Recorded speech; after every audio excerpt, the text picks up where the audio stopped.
මට හිතෙනවා බං මේ ඔබට තේරෙනවද දන්නේ නැහැ. මේක නිකන් රවුමක් කියලා බං. ලයිෆ් එක සා නිදාස්.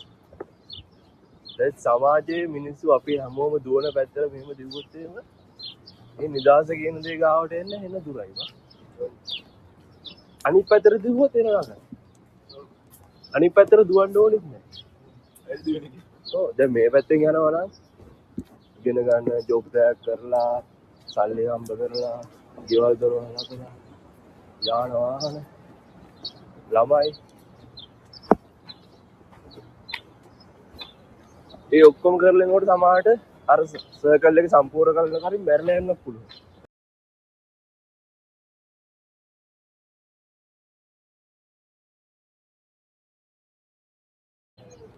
අනිත් පැත්තට ගියොත් එනම ළඟයි බා. සමහරට අනිත් පැත්තට ගිහිල්ලා ඒ ටික ගන්නත් පුළුවන්. නේ? දැන් මේ පැත්තෙන් දුවලා එන අමාරුවෙන් ඒක නිදාස ගන්නවට වඩා නිදාස අරගෙන මේ රවුම අනිත් පැත්තට යන්න පුළුවන්. නිදාස ගෙවල් දරුවල් යාන වාහන සල්ලි 2000යි දෙකක් බං. සල්ලි ගොඩාක් තියෙන උඹ හිතනවා නිදාසේ ඉන්නවා කියලා.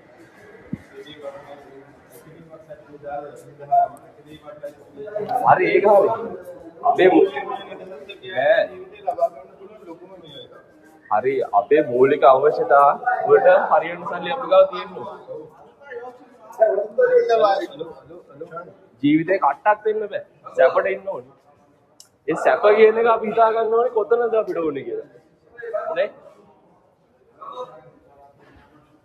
රුපියල් බිලියනයකින් සැපක් ගන්න පුළුවන්, මිලියනකින් සැපක් ගන්න පුළුවන්.